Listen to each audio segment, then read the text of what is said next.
épisode d'Inspire-toi. Aujourd'hui, je reçois Pierre-Luc Racine. Allô, Pierre-Luc? Bonjour! Ça va bien? Absolument. Oui, je te remercie d'être ici aujourd'hui. Ben, merci de m'avoir reçu, mon Dieu, de me recevoir. Toi et moi, Pierre-Luc, on a été mis en contact grâce à Marianne Brisebois, que j'ai reçue dans ma saison 1. Absolument. Marianne, qui est autrice de plusieurs romans. Pierre-Luc, toi, tu es un ancien actuaire. C'est vrai. Qui est maintenant un humoriste. C'est vrai, ça aussi. Qui a écrit un livre. Tout ça est vrai. Il n'y a pas de mensonge dans ce podcast-là. Non, c'est que la vérité. Ton livre, ça s'appelle « Comment lâcher sa job de boîte et vivre de ses rêves ». Oui. Puis je pense que... Essayez de vivre de ses rêves. Essayez je promets pas rien à personne de vous dire là, comme c'est tough pour tout le monde. Là. Oui, c'est ça. Mais je trouve ça bien, par exemple, parce que le contraste est énorme entre l'actuariat et l'humour. Mm-hmm. Fait que je trouve que le titre de ton livre est parfait pour représenter ta réalité. On va pouvoir en parler un peu plus tout à l'heure. Merci, oui. Puis en plus, moi, dans la vie, j'aime ça, les titres longs. Ah. Je trouve que c'est le fun. Je trouve que toutes les choses ont comme des titres de 2 mots, 3 mots. Une longue phrase comme ça me faisait... Puis en plus, des parenthèses dans le titre, je trouve ça le fun de faire ça.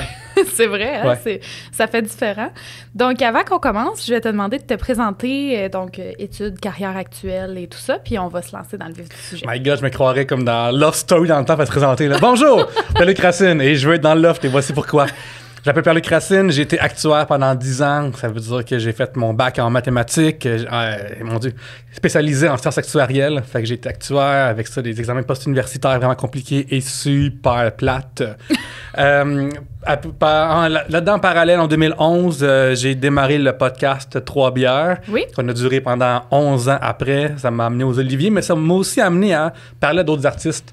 Puis à voir que dans la vie, tu peux être un artiste sans nécessairement être super connu. Mm-hmm. Puis là, ça m'a vraiment inspiré à mon tour de faire ce move-là. Fait qu'en 2017... je suis rentré à l'école de l'humour et me voilà aujourd'hui avec j'écris pour Urbania, j'ai écrit pour RDS dans les jeux vidéo, j'ai animé mes propres podcasts aussi sur le côté, d'autres projets s'en viennent, je suis un humoriste de scène, mon spectacle solo est sur YouTube gratuitement, tu peux me googler et tomber là-dessus. J'en fais des affaires à maudit, puis j'ai perdu le compte des choses dans lesquelles je fais. Oui, j'ai regardé ton CV en ligne sur ton site, puis j'étais comme, mon Dieu, il fait beaucoup d'affaires. Comment t'en es venu à te dire, moi, je veux me lancer en humour? Est-ce que ça a toujours été quelque chose qui a fait partie de ta vie ou tu sais, c'est arrivé sur le tard? Ça a tout le temps été dans moi, dans le sens que je me souviens très jeune de mon vieil âge, j'avais des livres chez nous de jokes, tu sais, mais comme pas des jokes poches, genre vrai des livres le fun de comme Jeux de mots de Pierre Légaré, 1 puis 2, puis Quoi ne pas faire fin de semaine de Bruno Blanchet, puis je me souviens que j'ai lisais, puis je suis comme, pourquoi est-ce qu'il y a des pages qui me font plus rire que d'autres? Puis déjà, comme en train d'analyser comment est-ce que le wording d'une joke peut être le fun versus une qui me touche moins, ou juste une phrase lancée de même qui me fait pas rire versus une autre qui est drôle, simplement. Puis, comme quand j'étais jeune, j'écrivais, genre, en ligne sur MSN, mon username, tout le temps une joke que je mettais sur ICQ avant, puis sur MIRC aussi. Fait que j'ai tout le temps été en train d'écrire des blagues. Puis quand j'étais jeune, moi, mes parents, ils m'ont drillé dans la vie, tu vas à l'université. C'est important. Mon père, sa famille a comme eu des problèmes. Fait que lui, l'université, ça l'a permis de vraiment aider sa vie. Puis ma mère, elle a pas eu la chance d'y aller. Fait que pour eux, c'est comme ça, faire l'université. Fait que l'humour, ça n'a jamais été dans mon radar nécessairement avant. Puis aussi, moi, dans la vie, je suis un total nerd. Là. J'ai un bac en maths, je sais comment faire un cube Rubik, puis avant de venir ici, je joue à des jeux vidéo. Fait que je suis genre cette nerd-là, comme j'aime ça jouer aux échecs, puis ces choses-là. Puis, dans le zeitgeist québécois à l'époque, ça n'existait pas des latinos ou du monde nerd. C'est comme juste des cool kids, tout ça, qui sont en télévision, qui sont tellement cool, puis sont comme tellement, genre, pas moi. Ouais. Fait que je me voyais pas du tout là-dedans. Fait que j'étais en mathématiques, parce que je suis bon en maths.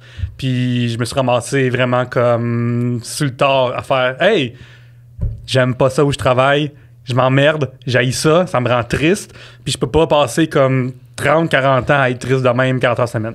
Mm-hmm. Puis toi, dans le fond, c'est ça. Tu sais, les maths, en tant que telles, t'aimes ça. J'adore les mathématiques. Venez me parler de mathématiques, venez parler des séries divergentes, venez parler de l'infini puis du zéro à journée longue. Ça, t'adores ça. Absolument. Mais c'est vraiment l'emploi que t'occupais que t'aimais pas. Le milieu aussi, l'industrie, cette affaire-là, comme c'est tellement pas agréable de se faire amener à Kingston, en Ontario, pour un meeting de job, dire qu'ils font des millions de dollars de profit, puis que toi, t'en reçois juste une petite partie, puis ton overtime est moyen payé à travers un système de bonus weird. Toutes ces choses-là, je suis comme, tu sais, à cette heure, je travaille vraiment tout le temps. Mais pour moi, Fait que, au moins, je m'amène pas moi-même à Kingston pour me dire j'ai fait des profits records. J'amène à la taverne pour me dire qu'il manque d'argent, mais au moins, c'est mon propre projet, là. Puis là, avant qu'on se lance dans mes prochaines questions, j'ai aussi vu en ligne que tu as surmonté un grand problème d'élocution. Oui, absolument. Comment, premièrement, c'était quoi cette problématique-là? Vers quel âge tu as surmonté ça? Puis est-ce que ça te faisait peur pour le fait d'être humoriste, tu sais, pour la scène et tout ça? Bien, j'ai des problèmes de bégaiement. Fait que des fois, tu vas m'entendre comme rusher des phrases, mais plus, dans mon cas, moi, il y a des mots qui ont de la misère à sortir, genre comme... Mettons, je vais essayer de dire, mettons, Radio-Canada, ça va rusher le R à sortir, par exemple. Et je fais ce qu'on appelle du bredouillement, ce qui est un problème de rythme. En gros, c'est que je parle super rapidement, comme ensemble on peut le voir. Mais aussi, ça fait que des fois, je parle tellement vite que je télescope des mots. Ça fait que hélicoptère va devenir hélicoptère. Puis ces choses-là. Puis comme je parle des fois encore plus rapidement que maintenant, si je dis une phrase qui arrête pas de comme 3 paragraphes, les gens ils ont perdu le compte là, parce que ça fait 4 mots que je scrape, puis je suis rendu bien trop loin, puis les gens essaient de suivre tout ça. OK. Et c'est par pure naïveté quasiment que... En fait, c'est qu'à l'époque, dans la vie, tu sais pas ce que tu sais pas. Fait que moi, je savais pas que j'avais un trouble d'élocution, je pensais que je faisais juste parler mal. Mais toute ma vie, je me suis pareil débrouillé en parlant mal. C'était juste pas ma force. Mais comme... Je pouvais parler mal, puis comme quand j'ai parti 3 bières, je parlais mal, puis c'était une discussion, je parle mal. Sauf que ça marchait pareil. Fait que des fois dans la vie, peut-être que on pense qu'on a des défauts insurmontables, puis c'est sûr que ça m'aide pas, là. Ça, c'est 100% sûr que c'est pas une bonne affaire de parler comme je parle. Cependant, il y avait des auditeurs, puis on a fait 11 ans avec. On a eu des abonnés Patreon, quand on est parti Patreon. On a eu des gens à la 200e live. À la 100e live, on a reçu pareil des gens à la finale. On a fini le projet avec un standing ovation, alors que pendant tout ce temps-là, je m'exprimais d'une manière qui était extrêmement pas claire. Et j'ai réglé ça tout récemment dans la pandémie, en fait. Ah oui? Parce que à un moment donné, j'ai travaillé pour RDS dans les jeux vidéo, comme je disais. Puis à un moment donné, il y a un événement de l'industrie des jeux vidéo qui s'appelle le Megamix. Et genre, Passe Bonne Aventure, c'est vraiment gros, tout le monde est là. Et je devais faire la promotion de ça chez nous, à me filmer pendant 1 minute. Et j'y arrivais pas. Cette minute-là a comme pris genre 1h30 à dire parce que puis j'essaie de changer des mots de bord, des phrases différemment, puis essayer de comme respirer aux bonnes places, puis j'y arrivais pas. Puis là, j'ai fait comme, écoute, m'a essayé genre comme de googler Montréal orthophoniste. Là. Puis je suis tombé sur une, elle m'a répondu, elle m'a dit OK, y a-t-il moyen d'avoir toi qui parle de manière non censurée ou pas de montage? Je suis comme ouais. Fait que là, j'ai envoyé notre 3 bières avec du temps à Comédia en 2019, comme ça paraissait comme c'est moi qui t'ai excité. Fait que c'est vraiment comme à mon. Genre mes problèmes là paraissent. OK. Puis là, elle a fait ah oui, celle-là, elle va être bonne pour toi, cette orthophoniste-là. Fait que là, elle m'a référé. Puis la bonne affaire, c'est que j'étais comme vraiment dans la pandémie, fait que j'avais pas de show, j'avais pas besoin de parler à part une fois par semaine sur Zoom pour 3 bières. Fait que là, j'ai comme vraiment fait des exercices chaque jour. J'en fais encore aujourd'hui. Comme là, tu vois, je sors de 2 semaines de voyage en Colombie, où j'ai parlé un petit peu espagnol, mais aussi beaucoup me parlaient vite. Puis ça m'aide pas en ce moment à parler lentement, parce que j'ai passé 2 semaines à parler super rapidement. Puis là, je suis rendu au Québec et il faut parler lentement ici. Oui, mais c'est vrai que mais je pense qu'il y a beaucoup quand même de Québécois qui parlent vite. Moi, je pensais que j'étais une personne qui parle vite, mais à côté de toi, j'ai l'impression que je parle peut-être plus lentement. Oui, puis en plus, une des affaires de ce trouble-là, mettons, quand tu bégayes, tu le sais, puis tu le vois venir. Des fois, t'es comme « Oh my God, ce mot-là s'en vient, ça va te faire dire. » Puis là, tu essaies de power through, puis de faire comme Radio-Canada, puis l'avoir hélicoptère, civilisation, tu sais. Ouais. Mais le problème avec le tabarnak, tu vois, le problème avec le bredouillement, c'est qu'on s'en rend pas compte, nous, qu'on parle vite. Okay. Genre, je n'ai aucune idée. Sauf des fois, comme quand c'est extrêmement rapidement, je suis comme, oh, crème, ça, c'est sorti vite. Mais, mettons, depuis tantôt, pour moi, je parle à une vitesse super raisonnable. Puis sûrement, c'est comme dans la tête des gens, là. Mais c'est pas grave, garde, à un moment donné, t'es comme que t'es. Ouais, absolument. Puis je trouve ça, moi, ce que je trouve beau là-dedans, c'est que t'as décidé de t'enligner vers un métier où est-ce que t'es public, où est-ce que c'est de la scène que tu fais, puis tu t'es pas limité à ta problématique. Ben, j'ai essayé de trouver comment travailler au travers de. Dans le sens que moi, comme je l'ai dit ouvertement, au début en stand-up, c'est difficile. Là, comme vous pouvez voir mon show sur YouTube en fois plus gratuitement, que c'est vraiment le fun comment je suis rendu. Mais au début, je suis un actuaire total nerd qui n'a jamais été sur une scène avant. Fait que non seulement j'avais à apprendre à comme, me tenir debout devant des gens, mais aussi comme, comment contourner ces problèmes-là. Fait qu'une des affaires que je faisais, c'est changer mon wording. Ça veut dire que si je voyais qu'il y a un mot qui a de la misère à dire, j'ai de la misère à dire le mot jaloux, ben ça va être envieux qui va être dit. Okay. Fait que genre, comme je ferais des synonymes des fois, comme comment éviter de m'embourber moi-même. Ben, ça montre quand même qu'on est capable de tout faire quand on veut le faire, tu sais. Oui, absolument, c'est ça, c'est juste que c'est plus compliqué. C'est simplement. C'est ça. Puis toi, là, tu viens de parler que tu es allé en Colombie. C'est vrai. Tu as été adopté. C'est vrai. Cette femme-là, elle droppe la vérité depuis tantôt, là. Je voulais savoir, parce que j'ai cru voir dans tes stories que tu as dit que tu parlais pas beaucoup espagnol. Non. Est-ce que c'est plus difficile avec ton trouble d'élocution d'apprendre une autre langue? Ben, en fait, oui, parce que je réalise que lorsque je parle une nouvelle langue, puis j'ai la baragouine, là, comme je peux commander genre un repas puis me débrouiller à l'hôtel, là, mais c'est pas tant comme une discussion profonde sur l'existentialisme. Puis ça fait juste que les gens sont surpris quand j'ouvre ma bouche en Colombie, j'ai cette face-là avec un accent québécois. Puis même genre aux États-Unis, là. Aux États-Unis, comme les Latinos, on a souvent comme un accent, pas d'accent, ou un accent espagnol. Mais l'accent français, c'est vraiment weird. Puis aussi, comme un accent québécois est différent d'un accent français, I don't talk like that in English. Ben, ils sont comme, c'est quoi cette face-là? Puis, comme, OK, ton nom c'est Pierre-Luc. OK, là, ils comprennent vraiment plus rien. Fait que c'est plus à ce niveau-là que c'est compliqué qu'à me faire comprendre. Parce qu'à un moment donné, comme, on est rendu avec Google Translate dans le téléphone qui est tellement efficace. Oui, c'est ça. Puis c'est vrai quand même que, je veux dire, avec ton visage, on voit que t'es latino, tu sais, puis c'est sûr qu'on s'attend pas à Pierre-Luc comme prénom. Non, c'est ça. Absolument. Fait que à chaque fois, je suis comme... Puis même, des fois, je suis comme, OK, ben marqué PL, ça va être, je vais comprendre, là, comme... Mais en même temps, tu sais, des gens adoptés, il y en a dans toutes les civilisations, je pense. Oui, absolument. Puis moi, le fait de m'appeler Pierre-Luc, j'aime ça parce que ça montre mon unicité, je trouve. Ouais. Puis je me souviens, lorsque j'ai pitché mon livre à un éditeur en premier, je suis allé dans son bureau. T'avais la fille qui a lu mon livre, était juste là, l'éditrice, puis le propriétaire était là. Puis lui est comme, bon, moi, ton livre, j'ai jamais lu, là, mais 3 affaires. Puis une des trois choses, c'est changer de nom. Comme Pierre-Luc Racine, ça veut dire quoi à personne, on s'en sac. T'as pensé un surnom, là, plus catchy, là, ça serait le fun, là. Fait que je suis comme, non, ce nom-là, il va rester le mien. Genre, je comprends que c'est pas un nom catchy, je suis pas Penn and Teller, je sais pas trop quoi, ou Madonna, mais genre, il y a pas tant de Pierre-Luc à part Pierre-Luc Funk qui existe, puis c'est cool de m'appeler. De toute façon, ça s'appelle Pierre-Luc, c'est comme incroyable. Là. C'est parce qu'à un moment donné, je trouve aussi que notre identité dans la vie, tu sais, des fois, il y a beaucoup de gens qui essayent, peu importe qu'est-ce que tu fais comme métier ou que les gens que tu rencontres, il y a beaucoup de gens qui essayent de te faire changer ton identité. Oui, vraiment. Mais ton nom, ça t'appartient.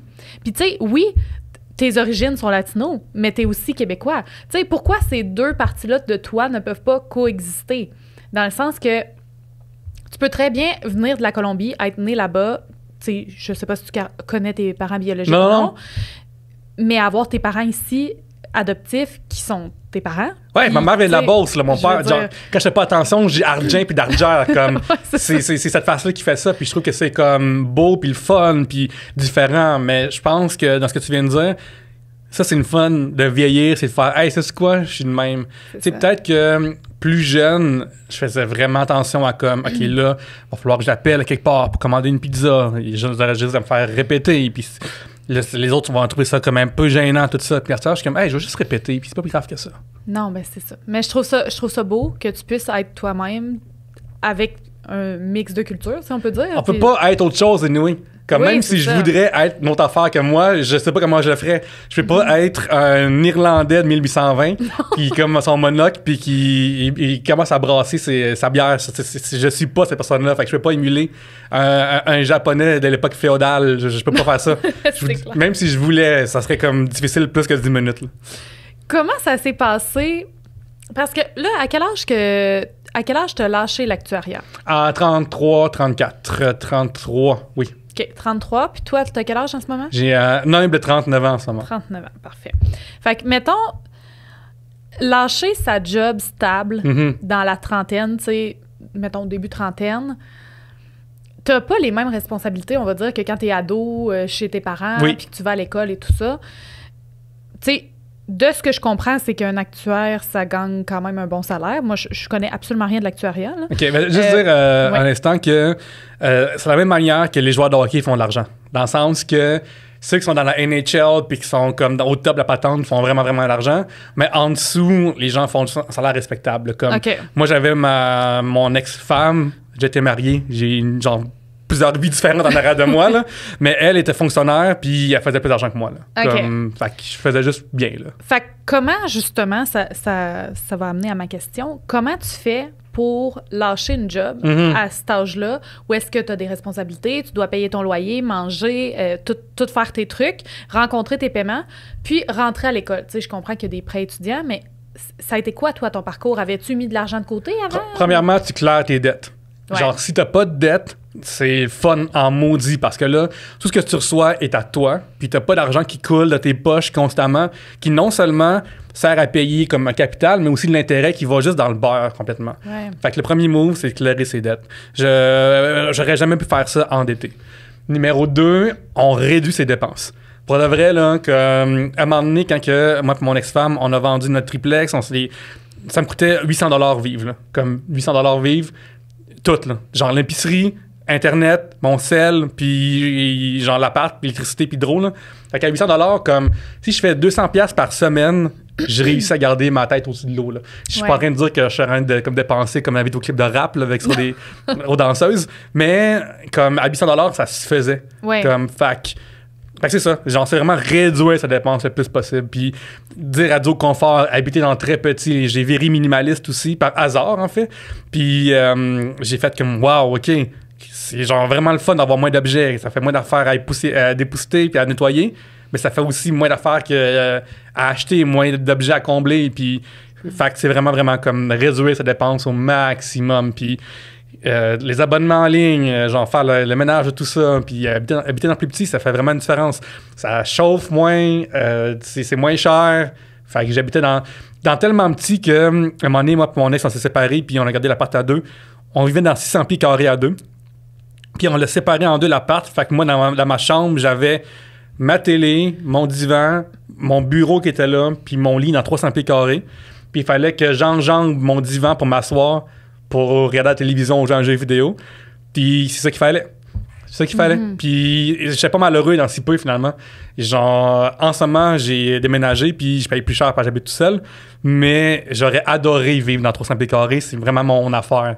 OK. Tout est vraiment comme proche. Le ménage prend 4 secondes. Genre, il n'y a rien qui traîne. Dès que quelque chose traîne, tu l'enlèves de là. Puis genre, je perds pas de temps à dépoussiérer des murs. C'est trop petit pour ça. Fait qu'habiter dans très petit, ça m'a comme fait focusser sur genre écrire un livre, écrire des numéros, écrire du monde, faire avancer la job plutôt que passer des heures et de l'argent à décorer les murs pour passer devant des toiles qu'à un moment donné, je suis comme ben il y a des meubles, là, je ne vois plus. Là. Puis toi, tu sais, dans le fond, c'est des choix de vie que tu as fait, sauf qu'en même temps, tu t'en allais vers quelque chose qui passionne, j'imagine. Oui. Fait que c'est sûr que c'est un choix plus facile que la personne qui doit faire ça parce que, mettons, elle a de la misère à vivre. Puis, oui, c'est ça, c'est vraiment différent. Puis c'est une affaire que je parle dans mon livre. Moi, j'ai la chance en humour que ça me coûte pas grand-chose. Je suis pas un acteur de théâtre où est-ce qu'on est comme 20 dans une pièce puis ça nous coûte du décor puis des répétitions puis tout ça. J'ai une forme d'art aussi que je fais moi-même dans le sens que je fais de l'humour, mais aussi je suis auteur. Fait que j'écris aussi pour de la publicité des fois. Genre, mes sources de revenus sont vraiment différentes. Comme là, je suis en train de comme traduire un site web de cuillères musicales en bois, puis ça va payer mon mois. Genre comme... Fait que faut que tu trouves des manières de faire. En tant qu'artiste, une affaire importante à comprendre dans ce monde capitaliste, c'est qu'on est des courtiers de propriété intellectuelle. Ça veut dire que il existe des choses, puis il faut que tu les vendes. Ou il faut que tu les loues. Fait que, hey, j'ai écrit un bon numéro, voici, venez voir mon bon numéro. J'ai écrit un article, venez voir mon bon article, puis la pub va tomber dessus. Fait qu'il faut qu'on crée des choses en tant qu'artiste. Fait que c'est sûr que c'est plus simple pour moi, comme un artiste, de créer des choses. Puis après de faire, hey, voici ce que j'ai fait. Voulez-vous le regarder? Voulez-vous le lire? Voulez-vous. Il y a pas de livre, tu écris un livre. Il n'y a pas de show, tu fais un show. Il n'y a pas de numéro, tu fais un show. Il n'y a pas d'article, tu crées un article. Ouais. Fait que vu que je suis en création, c'est plus simple pour moi que, mettons, d'autres disciplines, même artistiques, là, qui sont comme. Si j'avais, mettons, un artiste d'installation, ben ça c'est compliqué de faire venir des gens dans un lieu différent pour qu'ils... Puis en plus, il faut que je convainque une galerie de peut-être me donner un coin pour que je fasse mon affaire. Moi, j'ai la chance dans mon art de comme... Si j'ai mon laptop, je peux faire pas mal d'argent, puis si j'ai une scène, même pas besoin de scène, j'ai un micro, même pas de micro, s'il y a du monde, je peux m'arranger, là. C'est ça. Puis, tu sais, dans l'art, parce que c'est drôle, tu sais, toi et ben, moi, j'ai un art aussi. Oui. Fait que j'ai reçu, sur mon podcast, j'ai reçu des amis qui ont un band, Mm-hmm. qui sont musiciens. Eux, leur art, la façon qu'ils doivent le vivre est complètement différente de toi en humour, Oui. puis de moi en acting. Mm-hmm. Tu sais, moi, dans le fond, mon art, je nécessite d'autres personnes pour pouvoir travailler.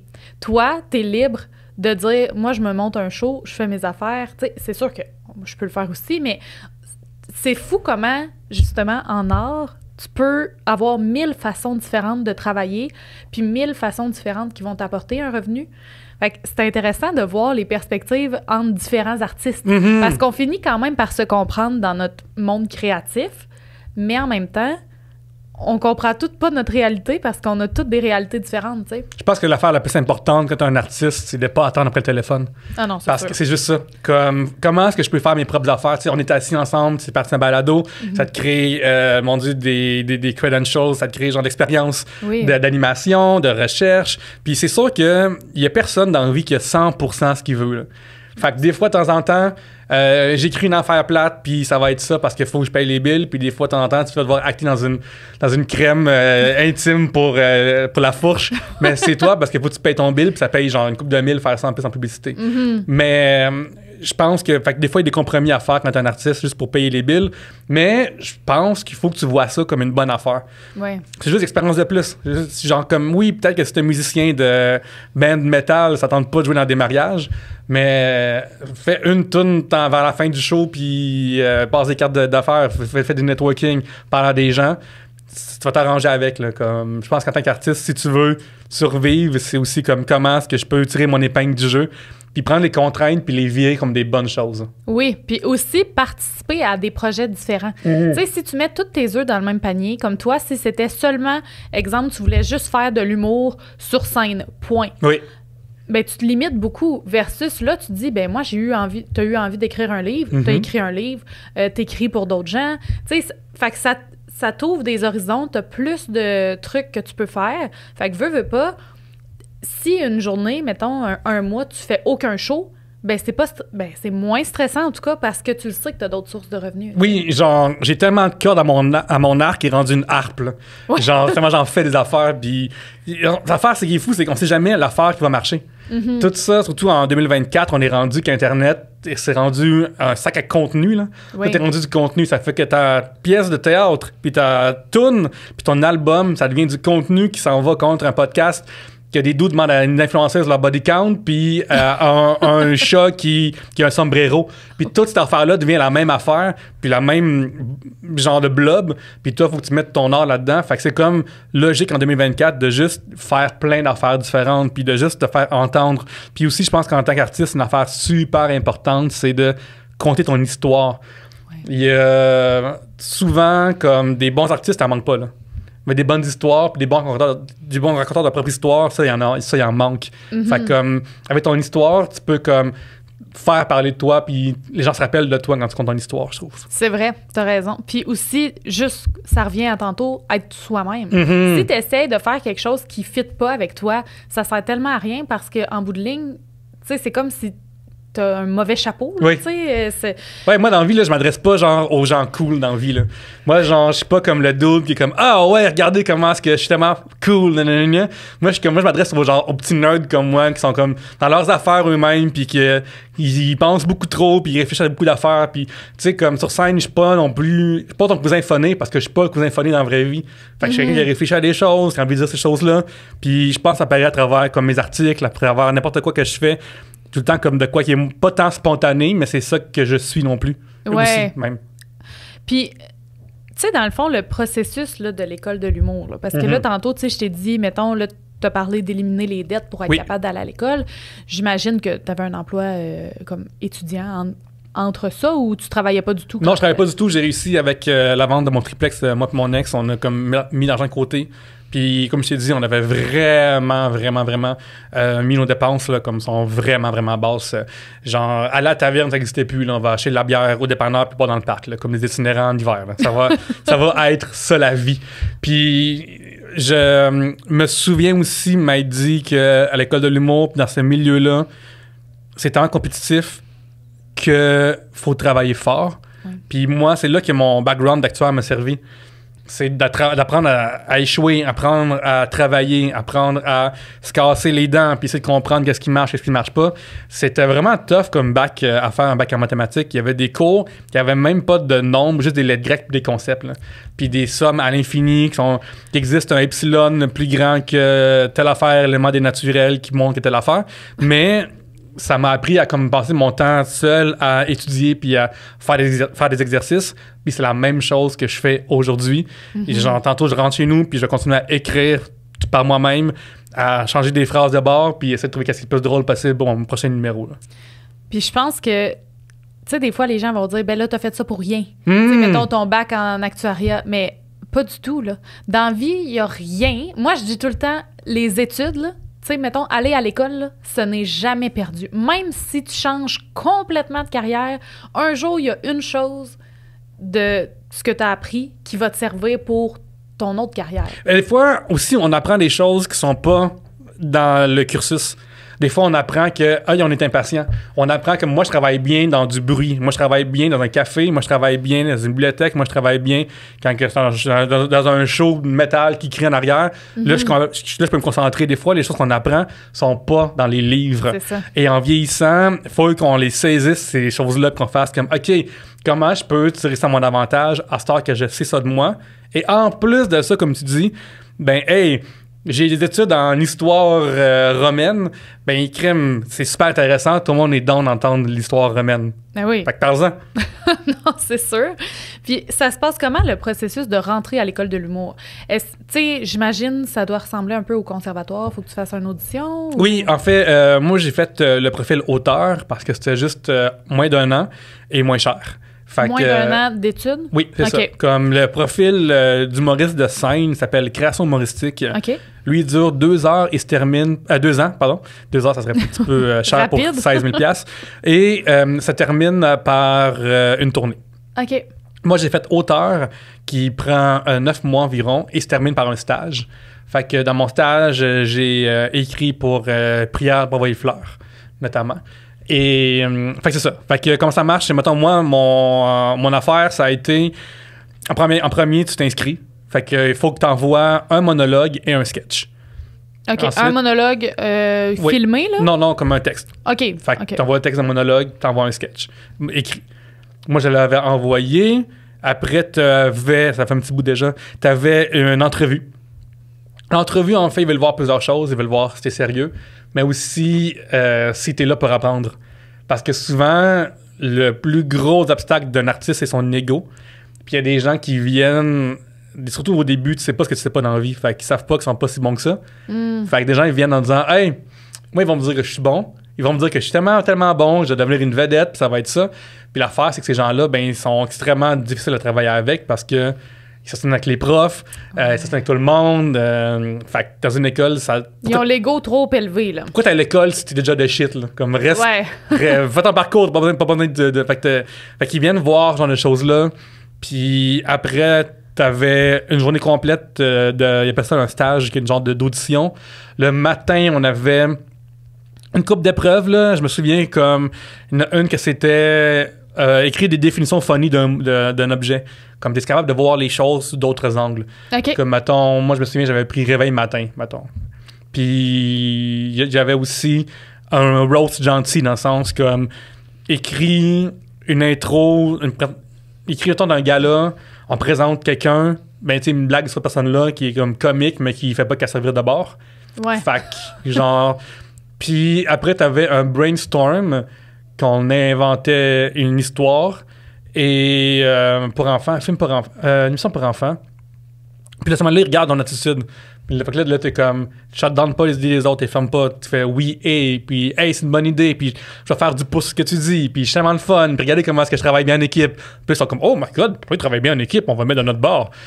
Puis là, à la fin, t'avais écrit un sketch de comme 50 répliques, 60 répliques, peut-être plus ou moins, sur l'affaire qui a été dite dans le brainstorm. Puis rendu là, on était 57, 58 à postuler, on était 6 qui ont été pris par le processus, puis j'étais dedans. C'est cool, pareil. Oui, vraiment, vraiment, je suis content. Fait que vous êtes une petite cohorte, dans le fond? Auteur, c'est tout le temps comme 6, des fois 7, des fois 5. Puis c'est le fun parce que ça permet de comme prendre le temps sur toi, de comme t'es pas en compétition aussi direct que les humoristes non plus, que eux c'est prendre les 15, 14, 16 les plus drôles de leur classe, puis ça clash dans les égos, ça clash dans la compétition, tout ça. Nous, on est pas ce côté de ça, on fait notre propre vie là, en général. Hein. Mm-hmm. Tu dirais que c'est vraiment très compétitif comme milieu ou il y en a quand même qui veulent s'entraider? C'est comme... C'est plus... C'est pas du hockey, c'est du golf. Là. Dans le sens que comme tu réalises à un moment donné que tu fais ton propre parcours. Sauf que des fois, quand tu commences, t'es comme « Oh! Genre le Saint Graal ou rien. » Là. Fait que des fois, au début, t'as l'impression que beaucoup de monde monte une échelle pour ramasser une valise au-dessus de l'échelle puis on est juste un à voir. Mais non, tout le monde fait son propre chemin. Puis collaborer, c'est important parce que quand t'es tout seul à faire tout le temps, ben c'est l'ouvrage puis c'est difficile. Comme mettons, moi j'ai de mes bons amis Vincent que je salue. Avec Vincent, bien souvent on part des projets ensemble, on s'entraide. C'est lui que j'ai engagé pour faire ma captation puis mon montage, c'est lui que j'ai engagé parce qu'il est super bon, super efficace. Puis puis il y a une entrevue qui va sortir aussi après mon show que j'ai fait. C'est mon ami Guilla, que je trouve super bon, je trouve super intéressant, puis c'est pas Guy Lepage, c'est Guy Saint-Cyr. Et ben, je l'aime vraiment, vraiment gros. Fait que comme entouré de vous, de vos amis, c'est plus le fun, puis vous avez plus d'idées après à dire, puis d'expérience, puis de plaisir, puis tout ça. C'est sûr, puis je l'ai déjà mentionné par le passé, mais je trouve tellement qu'en tant qu'artiste, c'est tellement plus bénéfique de dire on va s'entraider plutôt que d'essayer d'écraser les autres. Parce qu'en bout de ligne, peu importe ce que tu fais, même si l'autre essaye de faire la même chose que toi, il va pas livrer la même performance. Non. Fait qu'en bout de ligne, il y a personne qui peut être toi, il y a personne qui peut être l'autre personne. Fait que pourquoi être en compétition plutôt que de s'aider? T'sais? Non seulement ça, mais aussi quand la marée monte, tous les bateaux lèvent. Ça, j'y crois vraiment à ça. Fait que s'il y a un bon show d'humour en face de ma soirée d'humour, ben, une autre journée, là, pas la même journée, ben, ça va aider ma soirée d'humour. Puis l'autre aussi, des fois, c'est déjà arrivé de dire « Hey, viens, ma soirée d'humour. » Puis quand, ouais, j'ai vu un show pas très bon, puis je suis comme, ça ne pas ça, mais un mauvais show, les gens, après, ils vont plus voir d'autres shows. Puis c'est normal, mettons, dans la vie, si je vois une fois dans un restaurant, il y a 15 ans, je vais m'en souvenir encore, c'est pas bon. C'est comme tough de convaincre des gens. Fait que c'est sûr que si on s'aide entre nous autres, ben, on aide le reach, on aide notre art, on sens très large, on porte notre message, mais aussi... Hey, regardez comme moi j'ai fait différemment. Puis pas seulement mieux, juste différent. Genre Coldplay puis Katy Perry existent. Oui, exact. Puis, les deux réussissent. Safia Nolin puis Roxane Bruno existent. Comme au Québec, tout peut exister différemment. Maintenant, c'est juste être toi-même, ta propre affaire. Puis ça empêche pas... le succès de Roxane Bruno enlève rien celui de Safia Nolin, puis inversement. Là. Puis c'est deux personnes que j'aime beaucoup, qui ont l'air enthousiastes. Puis... Fait que je pense que si on va en compétition, c'est pas vraiment la bonne vision de voir les choses. Parce que c'est vrai que dans la théorie des jeux, t'as une affaire qui s'appelle les opposants et les adversaires. C'est-à-dire que dans le sens qu'un opposant, c'est une équipe de hockey. Genre les Canadiens contre les Bruins, puis genre un gagnant. Mais des fois, t'as des adversaires. C'est juste comme des gens qui font, mettons, le bonhomme pendu. Moi, en tant que gars qui décide du mot, ben je veux que tu gagnes pareil. Puis on a juste des rôles différents dans ce jeu-là. On n'est pas en compétition directement. Je veux que tu réussisses, c'est le fun quand t'as le mot, quand t'es sur le bord de la voie. Fait que je pense que dans les arts, le succès d'un autre, ça prend du temps avant de comprendre, ça t'enlève rien. Puis ça veut même pas dire que tu l'as eu toi-même Noé, là. Non, c'est ça, exact. Ouais. Le fait de changer de carrière, là, qu'est-ce que ça l'a apporté à ta vie? Puis comment ta vie est différente depuis que tu as fait un changement de carrière? Ma vie est tellement différente depuis que j'ai changé de carrière parce que je suis devenu premièrement travailleur autonome. Fait que là, il n'y a plus chaque 2 semaines. Il n'y a plus de vacances. Il n'y a plus rien. Il n'y a plus d'assurance. Fait que si je fais rien chez nous pendant des jours, il n'y a rien qui avance. Fait que je fais plus rien chez nous pendant des jours. Fait que mon temps libre est devenu extrêmement limité. Des fois, je vois comme des gens perdent leur temps dans des affaires d'internet puis de guerre de QC Scoop puis d'influenceuses, que c'est l'affaire avec l'influenceuse puis son ex, puis c'était l'affaire d'un lien, puis je suis comme j'ai plus le temps de perdre mon temps là. Fait que ça fait en sorte que ben je perds plus mon temps. ça a l'air niaiseux, mais comme... Fait que là, qu'est-ce que moi, je veux? Aussi, je viens de le dire, mais ça m'a fait plus centrer sur moi-même, mes besoins, mes envies d'envie, puis parce que comme j'ai pas beaucoup de temps, c'est qu'est-ce que moi, je veux, puis qu'est-ce que j'ai à dire. Fait que je suis beaucoup plus introspectif que quand je suis actuaire. Parce que ces questions-là, je ne les posais jamais. Mais en tant qu'humoriste et auteur, des fois, je me demande comment je pense. Comme, qu'est-ce qui marche bien pour moi? Comme, comment est-ce que je pense à ce genre de choses-là? Je peux-tu penser différemment? Je peux-tu me surprendre moi-même? Fait que ça a vraiment, vraiment changé aussi, là. Puis troisièmement, faire moins d'argent. Ça m'a appris c'est quoi faire moins d'argent, à mon dit. Fait que là, genre, j'ai des opinions qui ont changé par rapport à vivre l'expérience de moins d'argent. Puis ça, c'est vraiment comme quelque chose que je fais à tout le monde. Ça, parlons-en là, des finances, là, sans nommer de chiffres, là, mais tu sais, je pense que c'est important. J'ai lu ce passage-là dans ton livre où tu dis que c'est important d'avoir un certain montant d'argent pour être capable de vivre confortablement. Là, c'est sûr que la personne qui reçoit, mettons, sa paye ou peu importe, puis que la seule chose qu'elle est capable de faire, c'est faire ses paiements, puis après, il reste plus une scène. Puis elle peut jamais, mettons, se dire « Hey, je vais aller prendre un café avec quelqu'un ou je vais aller faire une activité quelconque qui coûte un peu d'argent. » C'est plate. Non, c'est plus que plate. C'est vraiment plate. C'est vraiment plus que plate. C'est vraiment plus que plate. C'est contraignant, c'est emprisonnant, c'est stressant. C'est ça. C'est angoissant de se demander comment est-ce qu'on va pouvoir payer dans 3 mois notre loyer. C'est pas stimulant. C'est pas une pression qui est plaisante. Fait que c'est vraiment plus que plate. Oui, exact. Mais je pense qu'il y a une différence entre dire tu sais, je vis bien, dans le sens que je fais mes sous, je suis capable de payer mes trucs, puis je suis capable de me permettre d'en mettre de côté, puis je suis capable de me permettre de faire des choses, puis, mettons, voyager, peu importe. Mais on s'entend que quand on choisit la voie artistique, au début, c'est un petit peu difficile, tu sais, ça peut être rocailleux comme chemin. Oui. Tu sais, je veux dire, comment tu fais pour dire... Parce que tu as sûrement passé d'un mode de vie où est-ce que tu vivais plus aisément à peut-être diminuer tes attentes, mais comment tu trouves l'équilibre là-dedans? C'est une bonne question. Premièrement, en tant qu'artiste, il faut que tu ailles 1000 chapeaux. Là. Puis notamment, de nos jours, on a rajouté monteur vidéo, sous-titreur et expert des médias sociaux. Là. Mais il faut que tu portes déjà 1000 chapeaux. Puis un qui est vraiment bon à avoir, c'est juste pas seulement une base, juste une notion de comptabilité. Là. Juste savoir, OK, si je fais en bas de ce montant-là, je serais pas tant imposé. Puis comment ça marche? Je déduis des dépenses. Fait que c'est aussi, en guillemets, simple que ça. Parce que être un travailleur autonome puis salarié, c'est 2 univers différents. Fait que comme quand ça marche, j'envoie des factures. Ça veut dire quoi? J'envoie une facture. J'ai pas de numéro de taxe. Je n'ai pas encore de numéro de taxe. Je fais passer d'argent pour ça, là, pour être vraiment honnête. Fait que comme qu'est-ce que ça veut dire, ces choses-là? Juste se renseigner un peu sur ces éléments-là de fiscalité, ça va changer ta vie. Puis aussi, comme savoir quel outil qu'il y a quand tu as moins d'argent. Est-ce qu'il y a des organismes? Est-ce qu'il y a la Fondation des artistes? Des choses de même qui m'ont déjà aidé dans le passé. C'est ça. Est-ce que tu trouves que... Parce que, tu sais, toi, peut-être que le fait que tu sois bon en maths, ça t'aide à ce niveau-là. Mais je trouve ça quand même dommage que ce genre de choses-là ne soient pas enseignées à l'école. Parce que si je prends... Je vais me prendre en exemple. Prenons ton exemple. Je suis vraiment poche en maths. OK? Je suis très bonne pour faire un budget. Mais... Fait que t'es bonne en maths? T'es bonne en maths, tu peux pas être mauvaise pour faire un budget. En fait, ouais, peut-être que l'argent, pour moi, c'est plus concret, là, mais mettons, c'est sûr que si tu me demandes d'autres trucs de maths, là, franchement, mes profs de maths te diraient que... Je pense qu'il y en a une couple qui m'ont laissé passer à 60 par pitié, là. Ouais, je comprends. Qui disaient à comprendre. Mais moi, je pense que t'es bonne si tu peux faire un budget, puis c'est plus simple qu'on croit faire un budget. Mais... Tu sais, je trouve ça plate quand même que ce soit pas une notion qui soit enseignée à l'école. Tu sais, je trouve que, justement, on va... Dans les maths, pour moi, j'haïssais ça, je comprenais tellement rien. Oui. C'était des trucs que c'est pas concret. Moi, mettons, là, tu me dis 2 plus 2, ça fait 4, là. OK, mais pourquoi? Ben, parce que c'est ça. OK, mais pourquoi? Je le comprends pas. Tu prends 2 billes puis prends d'autres billes, la somme des 2 billes font 4. Mais je suis d'accord avec toi qu'il y a beaucoup d'abstractions dans les mathématiques qui repoussent les gens. Puis j'ai écrit sur Urbania que vous pouvez googler pourquoi on haït toutes les maths, ou on déteste toutes les mathématiques. Parce qu'il y a vraiment un phénomène social qui s'appelle l'anxiété des mathématiques. Okay. Ça veut dire que tout le monde haït faire des maths parce que dès que tu es jeune, on dit que c'est difficile des maths. Non seulement on dit que c'est difficile, mais on associe l'intelligence des individus aux mathématiques.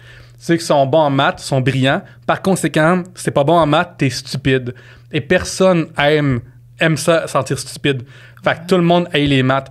Et l'anxiété des mathématiques, ça touche les professeurs, les parents et tout le monde dans la société, même les mathématiciens. Moi, je suis pas bon en calcul mental parce que ça me fait chier de devoir calculer un pourcentage. C'est tough, c'est confrontant. J'aime pas ça échouer. Personne aime ça échouer.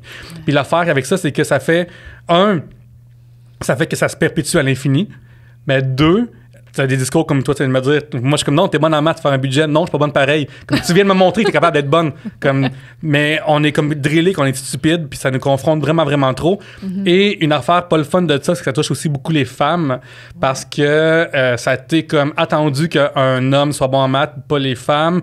Et ça fait aussi, mettons, les études ont montré que si les gens écrivent leur genre au début d'un test de mathématiques, celles qui doivent écrire, qui sont des femmes, performent moins bien en se faisant rappeler leur genre avant un examen. Ah ouais? Absolument. Fait que ça fait peur, les maths. On pense qu'on n'est pas bon. Puis je pense que je suis pas bon, puis j'ai un bac en maths. Là. Comme, c'est tough. C'est tough. C'est normal, c'est tough. Mais comme tout est tough. Le français, c'est difficile. Oui. Puis pourtant, on n'est pas comme fier ou juste « Hey, je suis pas bon en français. » On est comme « Non, on se débrouille. » Fait que c'était mon 2 cents sur « On est pareil. » C'est tough. C'est normal. Merci, ça me remonte mon estime. Ben, on dit tout, on se croit tout parce que c'est un phénomène tellement gros, puis c'est comme grave, puis il y a des grosses conséquences à ça. Là. Ouais. Genre, vos forfaits cellulaires sont mal, sont pas les bons à cause de ça. Pour ton intérêt non plus. À un moment donné, tu sais, McDo font leur quart de livre. AEW avait sorti leur tiers de livre au même prix, en faisant comme crime, tant de plus. Ben, les gens, ils croyaient qu'un tiers, c'est plus petit qu'un quart. Fait qu'ils le font plus, puis il a fallu qu'ils arrêtent de le vendre. Ah ouais. Parce que les gens sont pas assez bons en maths, parce que ça fait peur calculer une défraction. Mais c'est vrai. Fait que s'ils le mettaient en grammes, on comprendrait, mais tu comme... vois, quand moi, mettons, là, je suis pas une grande passionnée de cuisine, là, mais quand je fais à manger, puis que là, il faut que je calcule, mettons, si je double ma recette ou que je divise ma recette, plus quand je divise, là, là, je viens, là, oh my God, là, je suis sur les conversions en ligne, là, bon, combien ça donne, ça? Puis, c'est un peu ça que je trouve plate, comme je te dis, c'est que je trouve que la façon que les mathématiques sont apportées à l'école, c'est pas la bonne façon, entre guillemets, parce que si tu l'amenais justement dans OK, on va calculer de l'argent aujourd'hui, on va calculer une recette. Tu sais, mettons, on va calculer les fractions en faisant une recette. Les gens, c'est plus concret pour eux. Ça serait plus facile. Fait que, tu sais, j'ai l'impression des fois que ça, c'est peut-être pour ça aussi que ça fait peur à certaines personnes de se lancer dans le monde du travail autonome, parce que là, tu te dis, OK, ben là, tu sais, c'est moi qu'il faut que je gère mes affaires. Puis, tu sais, comme tu as dit, il faut que vous vous renseigniez, tu sais, sur qu'est-ce que tu peux déduire, puis tout. Mais il y en a, là, pour qui ça fait peur, là, puis t'es comme, oh mon Dieu, tu sais. Puis si la personne est vraiment pas bonne là-dedans, ben c'est sûr que tu peux aller te chercher de l'aide de d'autres personnes. Oui, mais ça coûte de l'argent, c'est ça l'affaire. Comme un comptable, c'est comme... Tu sais, tu vas te chercher un comptable, mais là, t'as pas de sous. Fait que là, tu te dis, ben, OK, mais c'est parce que, tu sais, si tu vis de ton art au début, t'as pas assez d'argent pour payer quelqu'un pour faire ta job. Fait que là, tu sais, ça vient comme... Des fois, ça peut être confrontant aussi de devoir trouver... Tu sais, hey, je suis pas bon là-dedans, mais il faut que je réussisse quand même à être capable de le faire, là, tu sais. Ben, la bonne nouvelle là-dedans, là, c'est qu'il y a rien qui urge en vie. La vie, c'est pas un sprint, c'est un marathon. Fait que, avant, mettons, de lâcher ma job, j'ai pris le temps de me renseigner là-dessus. Fait que c'est pas un move qui est un coup de tête. Puis c'est correct aussi, je trouve, il y a une affaire que, mettons, moi, j'en ai pas en ce moment, mais c'est correct d'avoir un autre job aussi. Des fois, je trouve que on regarde les choses de manière binaire, c'est-à-dire succès, échec, mais je trouve que c'est plus gros que ça. Puis c'est super correct d'avoir une day job, que mettons, t'es prof de jour, puis après tu fais ton affaire de soir, ou juste comme une fois par semaine, peut-être du monde à faire le ménage, whatever, c'est super chill. Puis pendant ce temps-là, ben là, tu te renseignes sur ce genre de choses-là. Puis tu te renseignes sur c'est quoi, comment tu négocies un contrat, qu'est-ce que ça veut dire un contrat, ce genre de choses-là, comme... C'est important parce que on est des travailleurs autonomes, on a tellement de chapeaux, puis on peut pas être bon dans tous les chapeaux, là. Genre, moi, je suis rendu graphiste, je suis rendu plein d'affaires, là. Je suis rendu scripteur, je suis rendu mon propre auteur, je suis mon propre gars de mode que ça marche pas, là, puis voir, ça marche pas, là. Mais... C'est pas si mal. Mon propre styliste, mais genre, comme, c'est un peu compliqué, là. C'est le mieux que je peux faire, là. Ça arrête là, comme il y a rien de nice. Moi, je trouve ça très bien. Pour merci. ceux qui écoutent en audio, il est très bien habillé. Merci de ta générosité. Mais ce que je veux dire par là, c'est que oui, on a beaucoup d'affaires à faire en tant qu'artiste, mais c'est ça la job. Mais en même temps, je trouve que dans la vie, tu gagnes beaucoup à comprendre ce que tu fais. Absolument. Parce que si quelqu'un...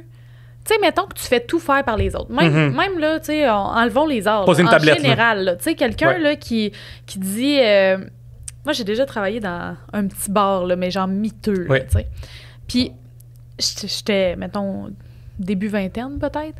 Puis, il y a un client qui m'avait parlé de ma voiture, puis j'ai dit, moi, je connais rien là-dedans, en voulant dire, tu sais, moi, tu sais, je suis une fille, je connais pas ça. Il m'a dit, c'est pas une raison. Oui. Puis, j'étais comme, c'est vrai, tu sais. Puis, maintenant, je te dis pas que je suis rendue une passionnée de la mécanique, là. Vraiment pas, là. Puis honnêtement, s'il fallait que je fasse mon changement d'huile, c'est sûr que je suis pas capable, là. Je suis pas capable parce que j'ai pas regardé comment le faire. Mais si tu me le montres, je vais être capable.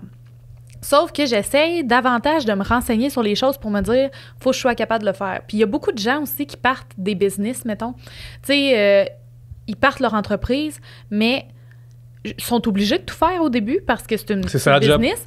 Puis en bout de ligne, c'est beaucoup plus bénéfique quand tu engages quelqu'un de dire « Hey, ça, ce que tu fais là, en ce moment, tu sais, mettons, c'est peut-être pas la manière la plus efficace de le faire, tu sais, fais-le de cette façon-là, tu sais, ça va être mieux parce que tu l'as déjà fait, versus si tu engages tout de suite du monde, tu sais pas qu'est-ce qu'ils font, fais-le, tu sais, finalement, tu comprends pas ce qui se passe, tu sais. Tu peux te faire aussi arnaquer, entre guillemets. Là. Mettons, le comptable, toi, t'engages un comptable demain matin, tu connais tes trucs. Ben, ton comptable, s'il fait quelque chose qui n'a pas de bon sens... Je connais Ish, je suis spécifié, là, je suis pas comptable. Non, mais tu sais, tu vas... S'il y a quelque chose qui n'a pas de bon sens, ben, tu vas peut-être lui poser la question, puis il va t'expliquer pourquoi il l'a fait comme ça. Oui, ça, c'est un doux mélange. En plus, il n'y a rien qui est binaire dans la vie, entre savoir ce qu'on fait, les faire soi-même, et aussi déléguer. Parce que déléguer, c'est important à un moment donné. Genre, t'es pas bon dans quelque chose... J'ai essayé, je suis pas bon. Moi, dans la vie, je comprends rien au football. J'essaie d'apprendre le football, je comprends rien. C'est compliqué. On m'a le mal appris. Je suis comme, c'est quoi, je regardais pas le football, pas plus grave que ça. Mais des fois, il y a des choses que, ben, faut que tu le fasses. Le moment donné où quelqu'un va le faire pour toi. Puis c'est super correct. Le temps, c'est de l'argent. Puis à un moment donné, comme, il y a autre priorité. Le changement d'huile, c'est facile. Ouais. Peut-être qu'il faudrait que je trouve comment faire, mais en même temps, franchement, c'est juste que ça me tente pas. Oui, absolument. Je comprends 100%. C'est quoi ton inspiration pour écrire tes shows? Écrire mes shows, c'est ce que j'ai envie de dire. Je pense qu'il n'y a rien qui aide plus un artiste de partir sur voici un sujet puis que j'en pense. C'est aussi simple que ça. Moi, j'écris beaucoup sur une structure d'essai, que ce soit mes articles ou même mon stand-up. C'est que, mettons, dans mon show, j'ai une mousse à poutine. Moi, j'aime la poutine, puis je l'aime quand tu joues pas dedans. Ça, c'est mon point. Genre fromage... Oui, j'ai vu ça dans ton show. Ça, fromage, frites, sauce, là, c'est bien correct. Là. En fait, pour être bien honnête, j'aime bien celle de la poule mouillée aussi, avec la merguez puis du poulet. Mais en général, des fois, je suis comme... Fait que c'est juste ça. C'est quoi ton opinion sur quelque chose? Puis c'est quoi... C'est juste... Puis défends-le. Puis genre, quand tu le défends, ben c'est ton gag ou tes rimes ou voici... moi, je trouve que c'est tough cuisiner, mettons. Ben, voici pourquoi je trouve ça difficile de cuisiner. Okay. Fait que je trouve que ça va vraiment, vraiment bien quand tu pars d'une opinion sur ton sujet. Puis après, comme, il y a tellement de sujets sur la terre que prends ceux qui te touchent, prends ceux qui t'inspirent, justement, ceux qui ont de quoi à dire. C'est ceux qui reviennent dans les discussions, là. Si ça fait genre comme 8 fois ce mois-ci que tu parles des grilled cheese, ben peut-être t'as envie de parler des grilled cheese, comme creuse là-dessus. Là. Ouais.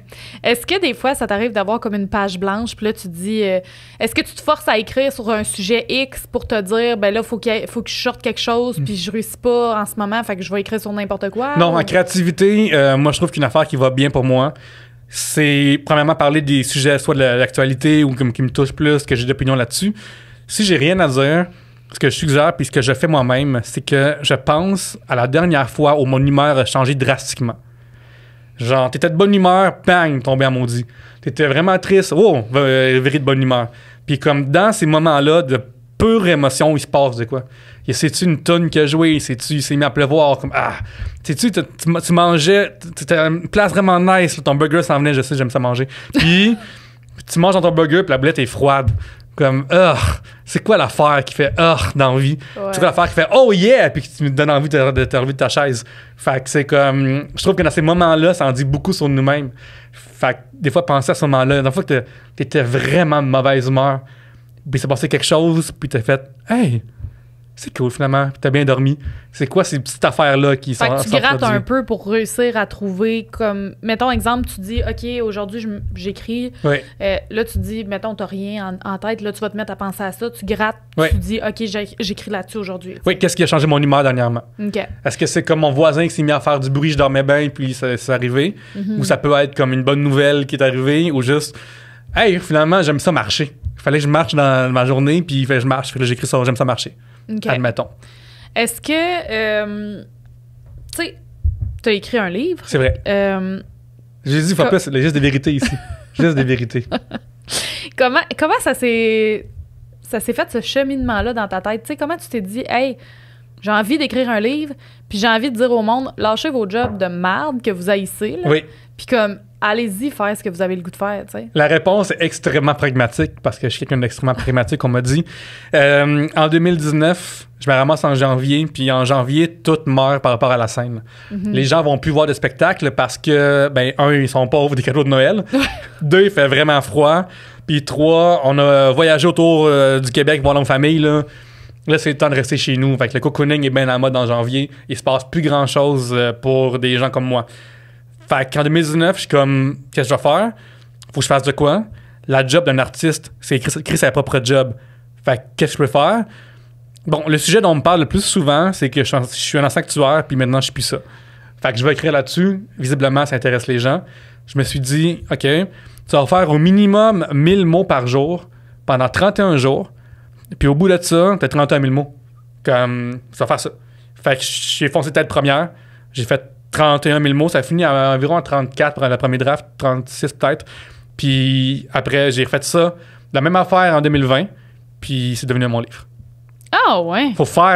Faites votre job. Genre, faut que tu fasses ta job. Mais toi, est-ce que tu t'es dit, mettons, quand ça a commencé tout ça, là, de dire j'écris 1000 mots par jour, là, est-ce que tu t'es dit c'est dans le but d'écrire un livre ou c'était juste pour dire j'écris puis on verra ce que ça va donner? C'est dans le but d'écrire un livre, mais si ça vient pas un livre, ça peut devenir un blog, ça peut devenir une série d'articles que je peux vendre à des médias, ça peut devenir plein d'autres affaires, mais comme au fond, il faut que j'aie quelque chose à présenter à du monde. Puis le sujet vient de qu'est-ce qui résonne avec les gens aussi.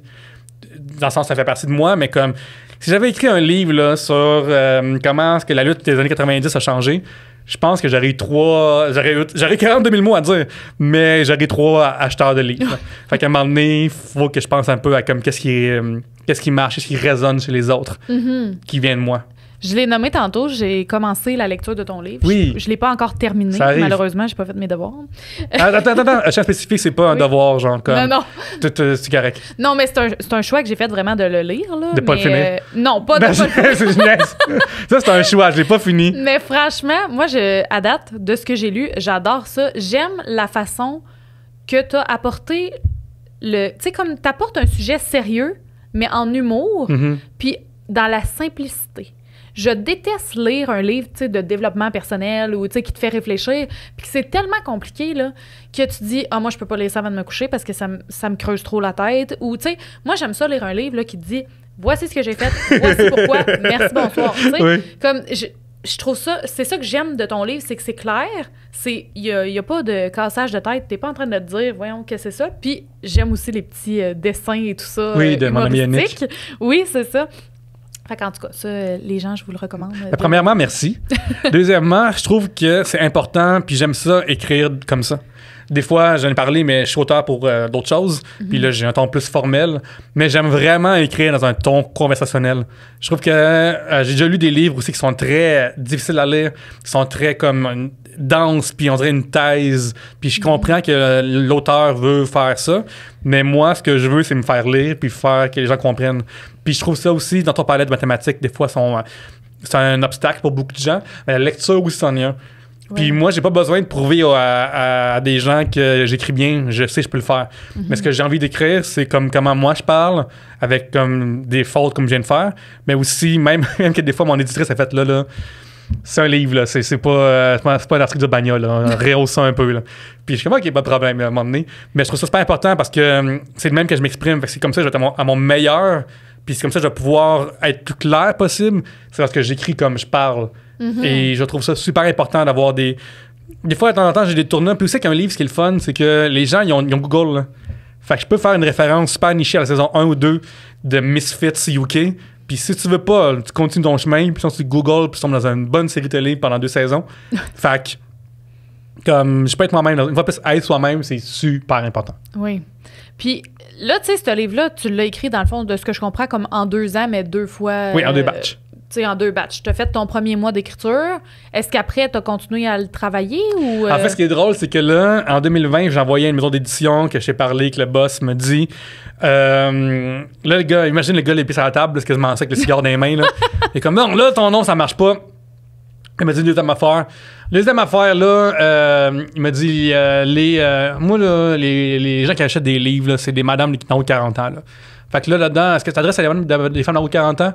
Puis là, je suis comme, non, je m'adresse juste à des gens qui veulent. Comme, non, là, il faut que ce soit des madames d'en haut de 40 ans. Puis là, je suis comme, ah, OK. Puis il me dit, t'as-tu lu de Mark Manson, The Subtle Art of Not Giving a Fuck? C'est le livre ben orange, là. Je suis comme, non. Puis il est comme, ben, il n'y en a pas au Québec, là, de ça. Fait que tu vas lire ça, puis tu vas retravailler l'intro, puis ton chapitre 1 de même.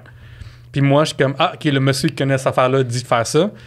J'ai pareil gardé mon nom, mais j'ai retravaillé mon chapitre 1 puis mon introduction de manière très... moi, je peux quand même émuler des styles. Là. Je peux comme écrire dans le style...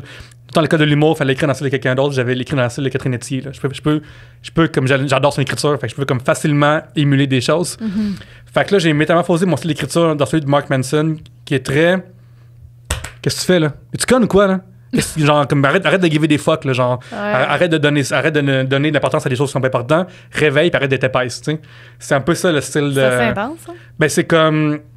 Un style américain aussi, qui marche bien, qui est plus choc aussi. Fait que j'ai fait le chapitre 1 et 2, introduction, puis 1 de même. Là, pandémie a frappé.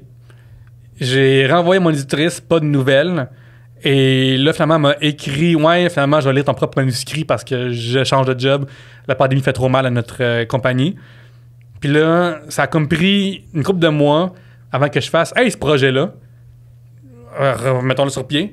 Fait que là, j'ai tout réécrit mon livre au complet en me disant que si l'intro, chapitre 1, il est dans ce genre-là, ça va être bizarre, ça va vraiment détonner.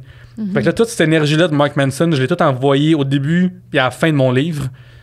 Et là, après, je l'ai envoyé à quelques places. Québécois m'avait dit un intérêt et K.O. Édition. Puis ce que j'ai aimé de K.O., c'est que Mélanie, que j'adore, elle me dit, là, moi, l'affaire que je ferai en premier, c'est ce ton-là. Depuis tantôt, je te parle, puis t'es pas ça. Ça sort de où? Puis c'est fatigant. Genre, c'est snarky, c'est snappy, c'est comme genre, ça marche, mais comme on dit Québec, on a besoin de douceur, on se parle plus comme de manière gentille aussi. Fait puis t'es pas ça, c'est bien bizarre.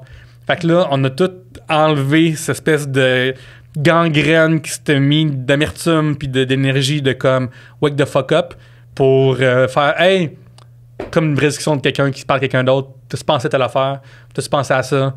T'as-tu pensé à telle affaire? Puis comme c'est devenu mon livre qui, à cette heure, c'est le livre que tu peux acheter dans toutes les bonnes librairies. Libraire.ca.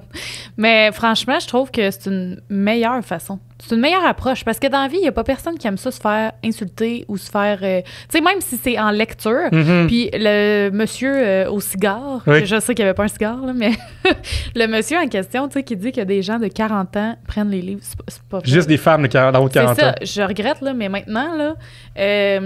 surtout, on en a parlé, moi puis Marianne, là, quand elle est venue sur le podcast, mais je pense que surtout depuis la pandémie, c'est comme si la lecture est revenue une grande... tu sais, comme, elle fait vraiment partie de nous. Mm-hmm. Il y a beaucoup de gens qui se sont partis des TikTok review de lecture. Tu sais, il y a des applications maintenant. Puis même moi, je me rends compte que j'ai comme renoué avec la lecture suite...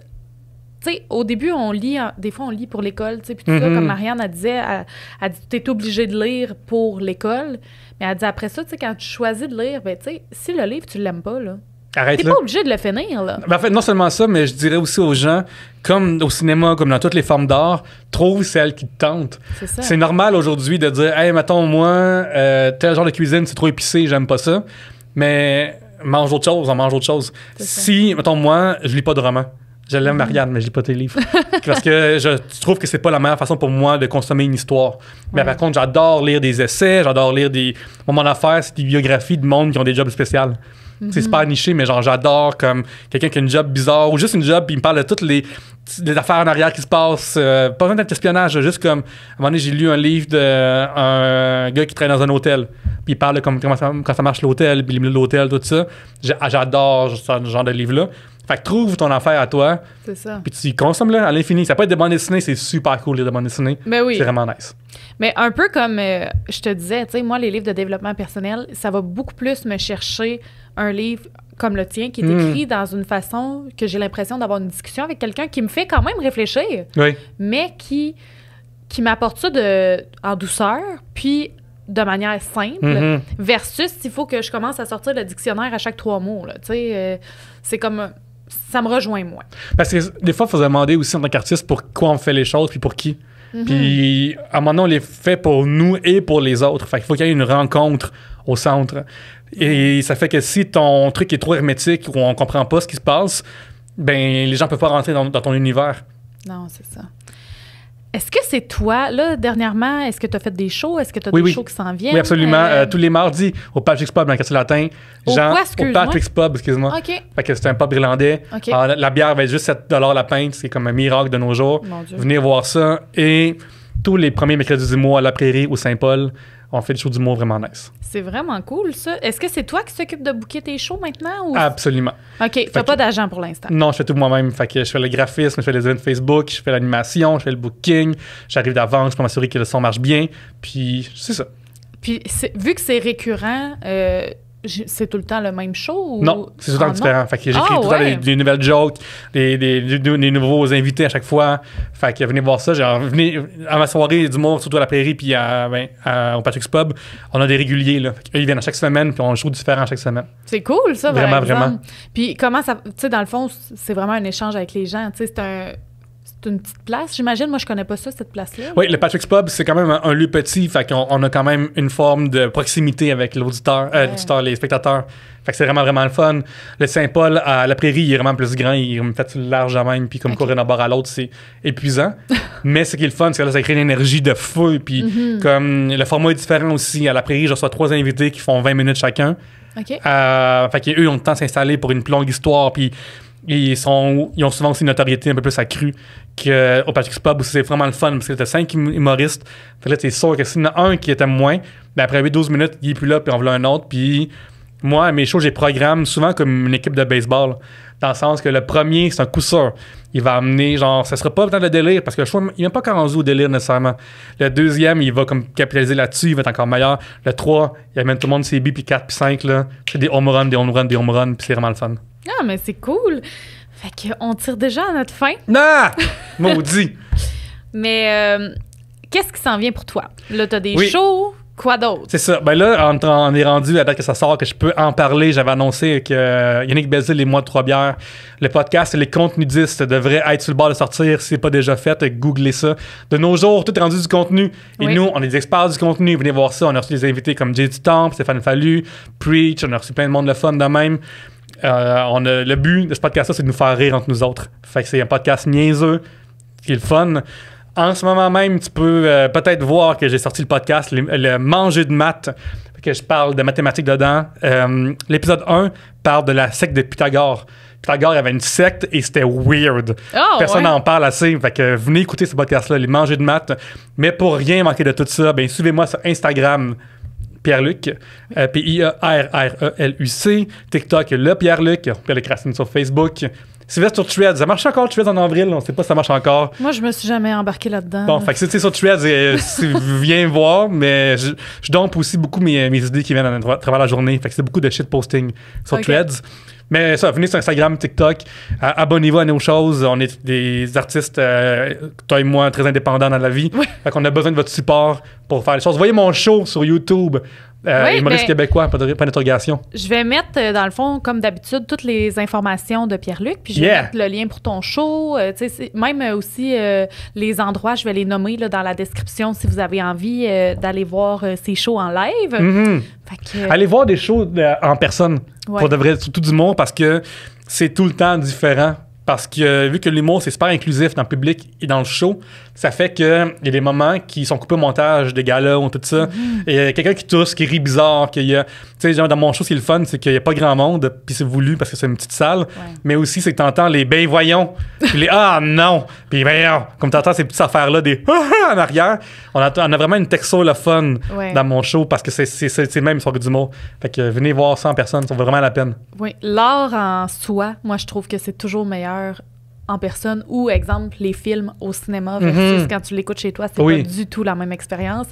Fait que je mets tout ça dans la barre de description. Pierre-Luc, merci. Merci à toi, Crime. Genre, j'ai vraiment aimé ça. Oui, moi aussi. Fait que bye tout le monde, on se voit dans un prochain épisode.